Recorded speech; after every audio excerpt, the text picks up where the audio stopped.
Tell us about your life. My name is Olusoji Oyawoye. I'm the fourth child out of 5 children, all boys. My late mother was obviously looking for girls and may have continued but for the challenging birth of our last born that almost took both of their lives. Olusoji was born 6 months premature and spent months in the incubator. From all intents and purposes, I turned out to be the female she wanted after all. Now, don't get me wrong, please. I'm all man, but quite caring and giving, almost to a fault, like most females are. Born in Kaduna and spending my early years in Kano, where my father, then a civil servant, was transferred to. My primary school was in Kano, St. Louis Nursery and Primary School to be precise. That exposed me to the Hausa language and the northern culture, which has stayed with me to date. And I so love it because it completes me. And I'm so grateful for that. Now, growing up, I suffered with epilepsy. And there's an interesting story about that. Once when my father had traveled out of town, my brothers and I went to watch television in a neighbor's house when I had an epileptic attack. I'm told that I almost died that night. A development that made my father buy our own first television the next day. I'm also not that academically inclined, as I was an average student all through my schooling days. I started out so badly that my first attempt at the West African Examination Council exams was an all F9. A second attempt was what was referred to in those days as letting my people go, if you know what I mean. It was not enough to get into a university. Not to mention that my JAM scores, which gets into university, was below 200. So I was enrolled instead into Kwara State Polytechnic for A-levels. After 2 years A-levels, I attempted and failed JAM again. Thankfully, a window opened up in those days, which was called IGMB. It was a year before the preliminary first year university. And after 5 years, I ended up still within 3rd class. That's all I was good for, mostly due to a lot of bad company and generally lack of ambition at that stage of my life. Thank God for His mercies for turning me around. Growing up, my greatest influences have been my late mother, Olusoji Oyawoye, for her long-suffering, sacrificial, and giving spirit. May her soul rest in peace. Then my wife, Olusoji Oyawoye, who exposed me to a world I never even dreamt of. I married up, if you know what I mean. And later, my birth-stone brother, encourager, and mentor, Alex Oko, in that order. These 3 people, next to God, are principally responsible for who I am today. But I take personal responsibility for the not-so-good part of who I have become today. That is all me, in progress. And how about your work? While I have worked now for about 4 decades, 38 years and counting, the first 19 in the banking industry, the last 18 and a half years at Resource Intermediaries Limited, have been most memorable, most exciting, even as I've just started a new chapter of work at House 12 in Ilorin. My best years are surely ahead of me, to God's glory, as it's a new chapter driven by faith and faith in God. Looking back, I would say my greatest accomplishment is in finding the right kind of people to work with me, as we envisioned and eventually built a business that is now a group of companies spread all over Nigeria and overseas in Ghana and Kenya, all in the last 18 and a half years. I recall the milestones, and I have actually kept a diary scored by repeated awe and gratitude to God on how this shy boy with low self-esteem from Iludo, a 3rd class graduate, could have achieved this much. It could only have been by His grace and mercies. Resource Intermediaries was incorporated in May 2006, and we started operations soon after in July 1, 2026. The early years were tough with prolonged losses. Our startup capital was soon eroded, leading to us taking up loans 4 times the size of our original capital.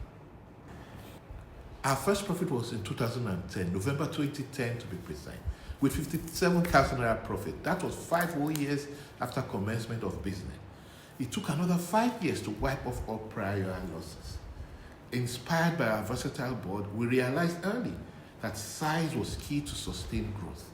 Our first regional office, South, South, Southeast in Port Harcourt, was opened January 2008. Second regional office, North Region, was opened in Abuja, July 1, 2008. Third regional office, West Region, was opened February 2, 2007. Then in 2018, we ventured into a new line of business, workspaces, training and meeting rooms, and service private office business under the brand name The Bunker. That business is now in 6 locations and operates now as a fully owned subsidiary of Resource Intermediaries. From where I sit, I feel fulfilled in my career with a successful transfer of leadership to our new MD CEO, Adiawo Naike, a process that started about 3 to 4 years ago. That in itself is an accomplishment of succession planning. It's not all been rosy, I must admit, though. We, like all other companies in Nigeria, have had to deal with series of unpleasant and often exploitative pressures from government at all levels just to stay in business. What was your influence and impact while at Resource Intermediaries Limited? Quoting one of my mentors, John C. Maxwell, leadership is influence, nothing more, nothing less.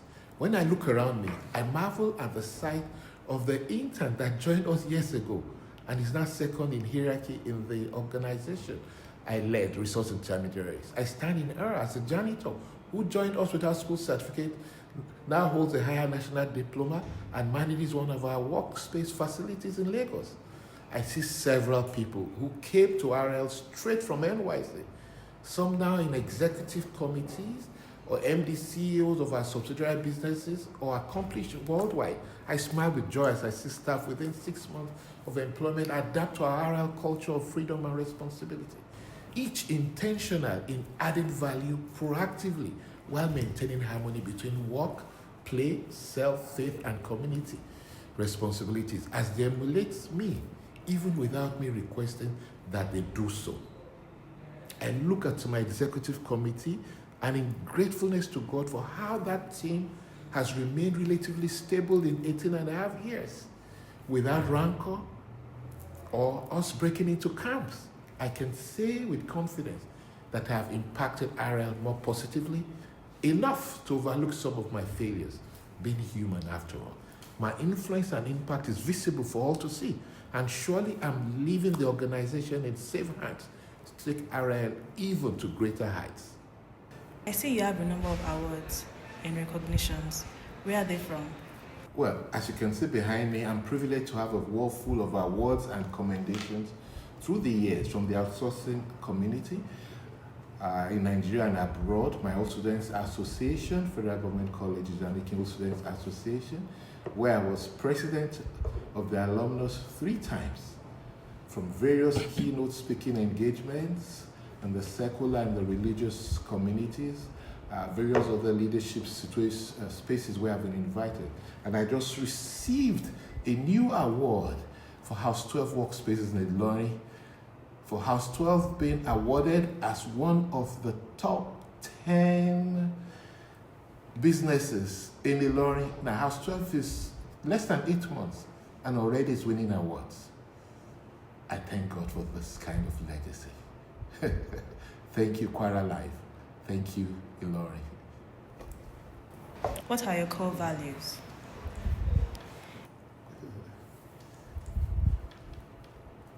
I'm often misunderstood when I take some decisions as I lead teams. Ulterior motives are often imputed to what inspired me at such times. Now, while I'm human, I may have missed it sometimes. I'm actually generally guided by my core values, which many are not aware of. My core values are represented actually by the acronym HEIRS. HEIRS. HEIRS. HEIRS. HEIRS. So I am HEIRS inspired by Galatians chapter 8 verse 17. Heirs of God and joint heirs with Christ. H stands for humility, knowing that I am nothing but for God's mercies, grace, and favor. The E stands for excellent. I am consistently improving and giving my best always. The I stands for integrity in terms of use of my time and my talent and my treasure from God. The R stands for respect of others and of myself. The S stands for selfless. I am selflessly committed to service, always looking out for others. And what will be your last words? In conclusion, to be successful at anything, you don't have to be special. What you need to be is to be what most people aren't. You just have to be consistent, determined, and willing to work for it without giving up. Period. Nothing more, nothing less. Be consistent, determined, and don't give up. My legacy is always one of transformational leadership and sustainable growth. Right. I always seek to cultivate a culture of excellence and empowerment within any organization that I lead. And that is always attracting and nurturing talented individuals who are driven to create positive customer experience. My commitment to internal talent development and promotion has always fostered loyalty and dedication among my team, leading to the expansion of businesses that I'm associated with, like RMI in multiple countries. My dual focus on business results and staff well-being has created a harmonious work environment where individuals feel valued and motivated to perform at their best. Now, I know this is not popular out there, but by implementing an open door policy and establishing effective communication channels, I have fostered a culture of transparency and collaboration within every organization that I've led, allowing for ideas and feedback to flow freely in all directions. How would you like to be remembered? How I hope to be remembered. Well, I'm hoping and praying to be around for a long time in good health and with all my senses working well. I pray that my legacy will be defined by sustainable growth, empowered workforces, and the positive impact I have created. I believe that my emphasis on developing talent from within and nurturing a culture of continuous improvement will continue to shape all that I've been privileged to lead long after my departure. In summary, my legacy is one of leadership, excellence, employee empowerment, and enduring mutual success. Thank you for watching this clip. I'd like to hear your comments because this is me. This is Olusoji Oyawoye. This is Olusoji Oyawoye, my story. It's really nice to get to know this much about you. Thank you.